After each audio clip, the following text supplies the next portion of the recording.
நடத்தப்பட்டிருக்கிற தமிழ்நாடு மாநில செயற்குழு கூட்டத்தில் எடுக்கப்பட்ட தீர்மானங்கள் 16 தீர்மானங்கள் முன்மொழியப்பட்டிருக்கிறது. அதில் மிக முக்கியமான தீர்மானங்கள் என்று சொல்ல வேண்டியவை, முதலில் தமிழ்நாட்டில் திராவிட மாடல் ஆட்சி நடத்தி வருகிற முத்துவேல் கருணாநிதி ஸ்டாலின் அவர்களுடைய தலைமையிலான இந்த நல்ல அரசு தமிழக மக்களுக்கு எல்லா வகையான நன்மைகளையும் எல்லா துறைகளிலும் தொடர்ந்து செய்து வருவதற்கு இந்த கூட்டம் பாராட்டை தெரிவித்துக் கொள்கிறது. அதோடு இந்த நல்லாட்சி வருங்காலத்திலும் தொடர வேண்டும் என்ற ஒரு சந்தர்ப்பத்தை உறுதிமொழியை இந்த கூட்டத்தின் வாயிலாக தீர்மானத்தின் மூலமாக தெரிவித்திருக்கிறது. 2026 நடக்கப் போகிற தமிழக சட்டமன்ற தேர்தலில் திராவிட மாடல் ஆட்சி நடத்தக்கூடிய திராவிட முன்னேற்ற கழகத்தின் தலைமையிலான முற்போக்கு மதச்சார்பற்ற முற்போக்கு கூட்டணி சிறந்த வெற்றியை பெற்று மீண்டும் தமிழகத்திலே நல்லாட்சியை தரும் என்ற நம்பிக்கை எங்களுக்கு இருக்கிறது.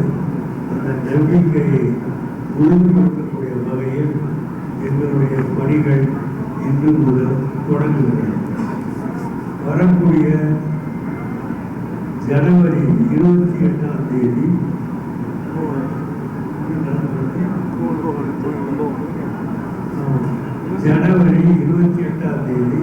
புதன்கிழமை அன்று கும்பகோணத்திலே உள்ள சுவாமிமலை அருகிலே கும்பகோணம் திருச்சி நெடுஞ்சாலையிலே அமைந்திருக்கக்கூடிய ஒரு மாபெரும் மைதானத்தில் இந்திய யூனியன் முஸ்லிம் லீக்கினுடைய மகல்லா ஒருங்கிணைப்பு தமிழ்நாடு மாநில மாநாடு நடைபெறுகிறது. தமிழ்நாட்டிலே உள்ள முஸ்லிம் சமுதாய மக்கள் 60 லட்சத்திற்கு மேற்பட்ட மக்கள் 8000த்திற்கு மேற்பட்ட பள்ளிவாசல்களை மையமாக கொண்ட மஹல்லா ஜமாத்துகளாக பரவி வாழ்கிறார். இந்த 8000த்திற்கு மேற்பட்ட பள்ளிவாசலை மையமாக கொண்ட மஹல்லா ஜமாத்துக்களுடைய நிர்வாகிகளை எல்லாம் ஒன்று சேர்த்து அந்த ஜனவரி 28ஆம் தேதி நடைபெறக்கூடிய மாநாட்டிலே நாங்கள் ஒருங்கிணைத்து முஸ்லிம் லீக்கின் சார்பில் 1988 இருந்து தொடர்ந்து 3 ஆண்டுக்கு ஒரு முறை இந்த மஹல்லா ஜமாத் ஒருங்கிணைப்பு மாநாட்டினை நாங்கள் தொடர்ந்து நடத்தி வந்திருக்கிறோம். அதனுடைய தொடர்ச்சியாக இந்த ஆண்டு வரக்கூடிய ஆண்டு ஜனவரி 28ஆம் தேதி தமிழ்நாட்டில் உள்ள 8000த்திற்கு மேற்பட்ட பள்ளிவாசலை மையமாக கொண்ட மஹல்லா ஜமாத்து ஒருங்கிணைப்பு மாநாடு சிறப்பாக நடக்கிறது. இந்த மாநாட்டில் நிறைவுரை ஆற்றுவதற்காக தமிழ்நாடு மாண்புமிகு முதலமைச்சர் ஸ்டாலின் அவர்களிடத்திலே வேண்டுகோள் வைத்தோம். அவரும் ஏற்றுக்கொண்டு அந்த நிறைவுரை மாநாட்டிலே கலந்து கொள்வதற்கான எங்களுக்கு ஒப்புதல் வழங்கியிருக்கிறார். அதற்காக தமிழ்நாடு முதல்வருக்கும் இந்த கூட்டத்தின் சார்பில் நாங்கள் நன்றியை தெரிவித்துக் கொள்வோம். இந்த கூட்டத்தில்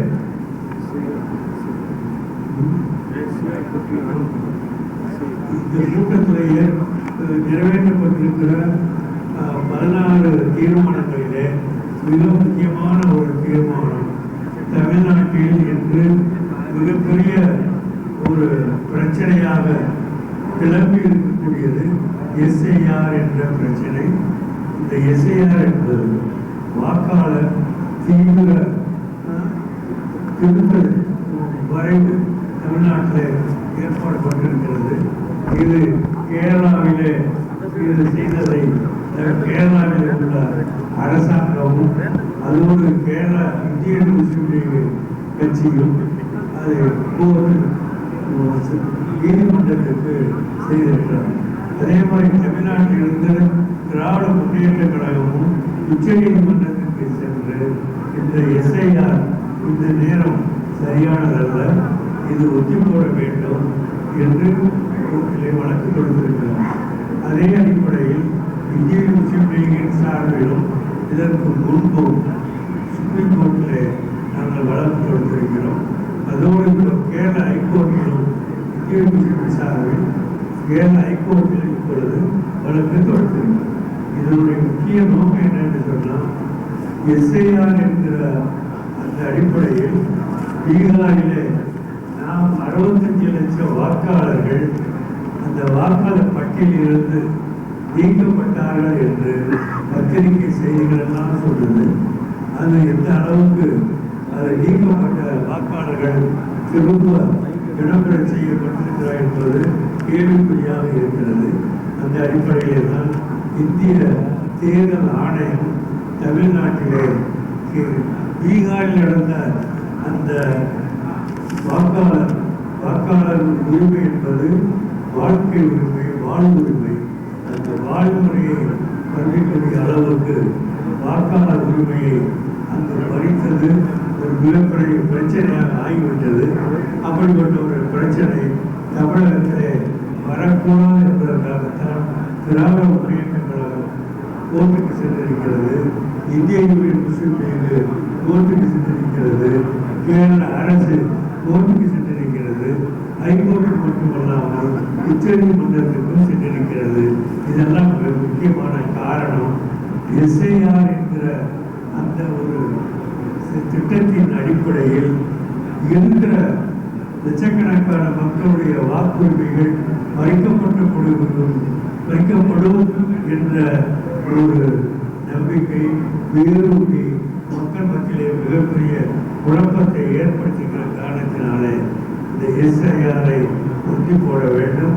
2026 தேர்தல் நடந்த பிறகு அதனை தொடர வேண்டுமே தவிர அதற்கு முன்பு இது நடைமுறைப்படுத்துவது கூடாது என்ற அடிப்படையில் தீர்மானம் நிறைவேற்றப்பட்டிருக்கிறது. இந்த அடிப்படையில் தான் ஹைகோர்ட்டிலும் உச்ச நீதிமன்றத்திலும் வழக்குகள் கொடுக்கப்பட்டது. அதோடு இந்த கூட்டத்தில் பல தீர்மானங்களில் மிக முக்கியமான ஒரு தீர்மானம், கோவையில் நடந்த குண்டுவெடிப்பு அத்வானி அவர்கள் வந்த நேரத்தில் இருந்த குண்டுவெடிப்பு விசாரம் 60-65 பேருக்கு மேலே அது தொடர்ந்து வழக்கு தொடர்ந்து 48 பேர் அவர்கள் எல்லாம் பல காலங்களிலே சிறைகளை வாடி இருக்கிறார். சிறையிலே வாடி 20-25 வருஷம் சிறையில் இருந்தவர்கள் விடுவிக்கப்பட வேண்டும் என்று தமிழ்நாடு சட்டமன்றத்திலும் ஒரு முடிவு செய்து சட்டமன்றத்திலும் அது ஒரு சட்டமே பாஸ் பண்ணி ஆளுநருக்கு அனுப்பப்பட்டிருக்கிறது. அந்த அடிப்படையில் இன்று வரை தமிழ்நாட்டிலே உள்ள முஸ்லிம் சிறைவாசிகள் இன்னும் கோர்ட்டில் அடிப்படையில் சிறையில் இருக்கக்கூடியவர்கள் எல்லாம் 22 பேர் இருக்கிறார்கள். அவர் அத்தனை பேரும் விடுவிக்கப்பட வேண்டும். அதற்கு தமிழ்நாடு அரசு முன்னின்று அதற்கு உதவ வேண்டும். தமிழ்நாடு மாண்புமிகு முதலமைச்சர் அவர்கள் இதில் கவனம் செலுத்தி 20-25 ஆண்டு காலமாக சிறையிலே வாடிக்கொண்டிருக்கக்கூடிய இவர்கள் அவர்கள் விடுவிக்கப்படுவதற்கு தமிழக அரசு அதற்கான அனைத்து முயற்சிகளையும் செய்ய வேண்டும் என்ற விரிவான வேண்டுகோளை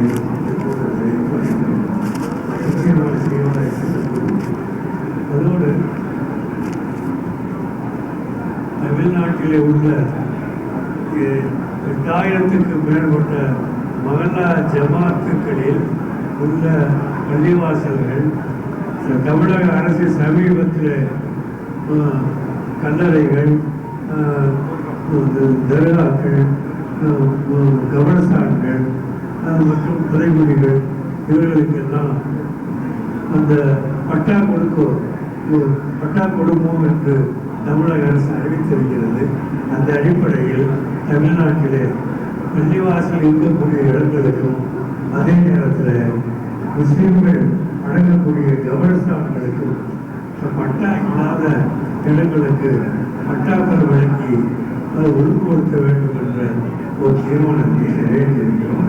இது எல்லாம் தமிழக மாண்புமிகு முதல்வரிடத்தில் கவனத்துக்கு கொண்டு போயிருக்கிறோம். இந்த மாதிரி 16 தீர்மானங்கள் நிறைவேற்றப்பட்டிருக்கிறது. இந்த தீர்மான காப்பிகள் உங்களுக்கு நாங்கள் தந்திருக்கிறோம். இதில் முக்கியமான விஷயம் என்னன்னு சொன்னால் 8000க்கு மேற்பட்ட பள்ளிவாசலை மையமாக வைத்திருக்கக்கூடிய இந்த மஹல்லா ஜமாத்து என்பது முஸ்லிம் சமுதாயத்துடைய இயற்கையான சமுதாய அமைப்பு. இந்த அமைப்பு எல்லாம் சமுதாயத்துடைய ஆய்வுகள், இந்த அமைப்பு எல்லாம் சமுதாயத்துடைய அடிப்படை. ஆக அந்த அடிப்படையை ஊர்ஜிதப்படுத்தக்கூடிய அந்த அடிப்படையை மேலும் வலுப்படுத்தக்கூடிய வகையிலே தான் இத்தகைய தீர்மானங்களை முன்வைத்து அரசின் கவனத்தை நாங்கள் கொண்டு வருகிறோம்.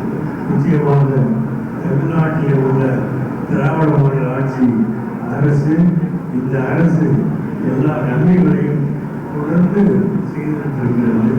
முஸ்லீம்கள் கேட்பதையே செய்திருக்கிறது. முஸ்லீம்கள் கேட்காத பல நன்மைகளையும் செய்திருக்கிறது. அந்த அடிப்படையில் தமிழக முதல்வர்கள், தமிழக அரசு, தமிழ்நாடு சிறுபான்மை முஸ்லீம் சமுதாயத்துடைய இந்த ஒட்டுமொத்தமான வேண்டுதலை, இந்த முறையீட்டை நிச்சயமாக பரிமூடு கவனித்து ஆவண செய்து உதவுவார்கள் என்ற நம்பிக்கை எனக்கு இருக்கிறது. இதையெல்லாம் எடுத்துச் சொல்லக்கூடிய வகையிலே தான் ஜனவரி 28ஆம் தேதி மாநில அளவிலான இந்த மாநாட்டை கூட்டியிருக்கிறோம். அந்த மாநாடு சிறக்க உங்களுடைய ஒத்துழைப்பும் உங்களுடைய ஆதரவு எங்களுக்கு வேண்டும். பத்திரிகை துறை நண்பர்கள் எங்களுக்கு உதவ வேண்டும் என்று பணியோடு நாங்கள் பேரவைத் தேர்தலில் இந்திய முஸ்லீமுக்கு எத்தனை தொகுதியில் போட்டியிட்டாங்க? அது பற்றி தான் இப்போ கூட்டியிருக்கோம். முன்னாடியே கருத்து கேட்கணும். தமிழ்நாட்டில் உள்ள பல்வேறு மாவட்டங்களிலிருந்து இங்கே வந்திருக்கிறாங்க. அந்த மாவட்டங்களிலிருந்து பல தீர்மானங்களை போட்டிருக்கிறாங்க. அப்படி போட்டிருக்கிற தீர்மானங்கள் என்ன என்பதை எடுத்து சொல்வதற்காக இந்த கூட்டம் கூட்டப்பட்டிருக்கிறது.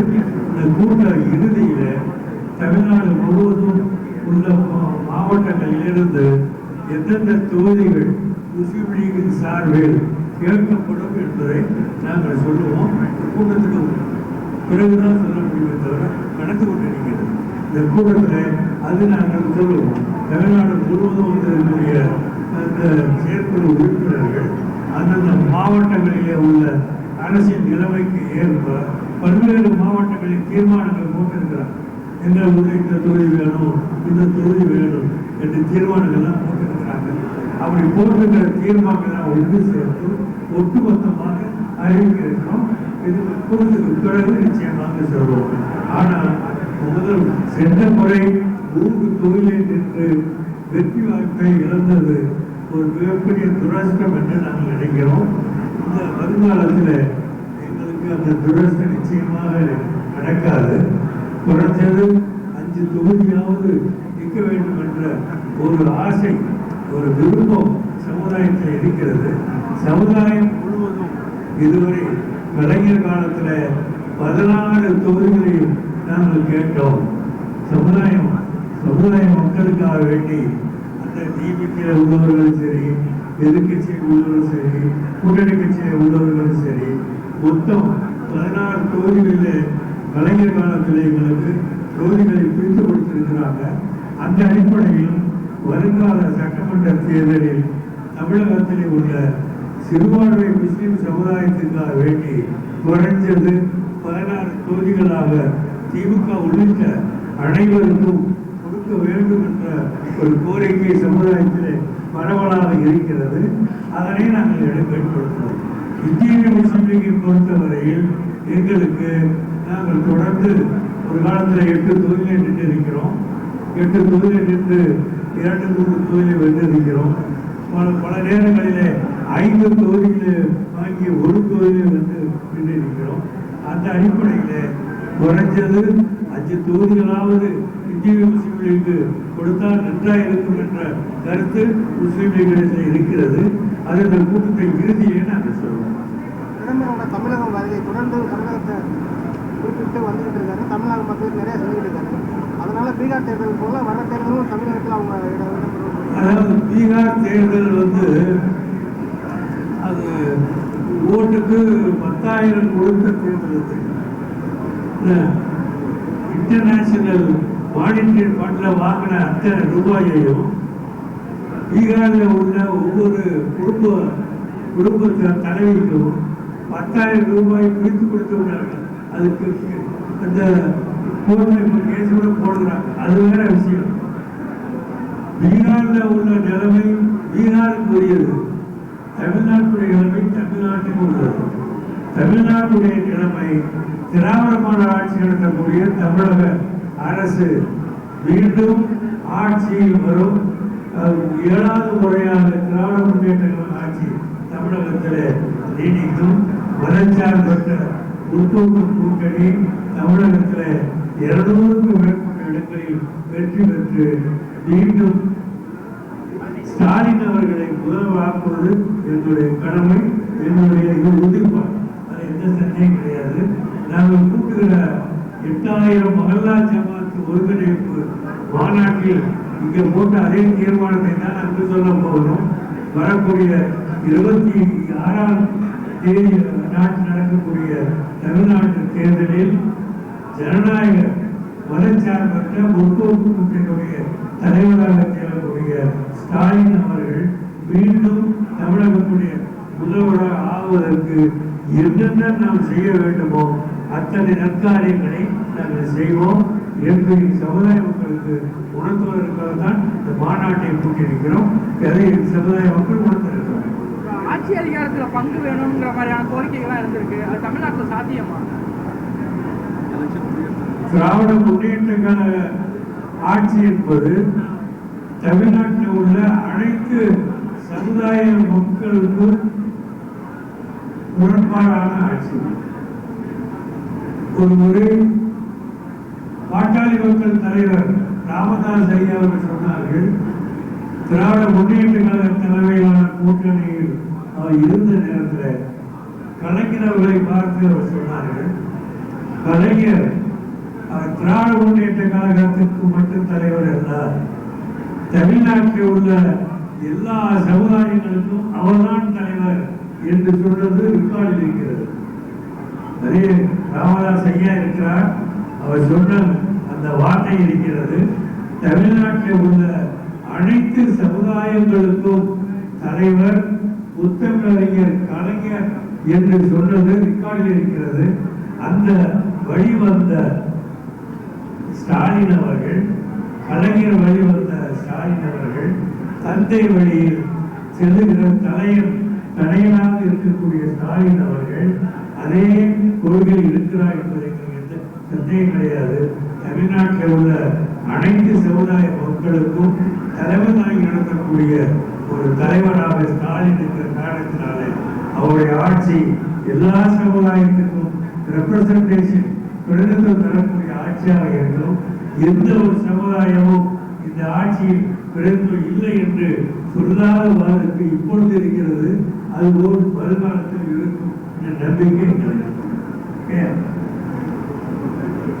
ரொம்ப நன்றி. தொடர்ந்து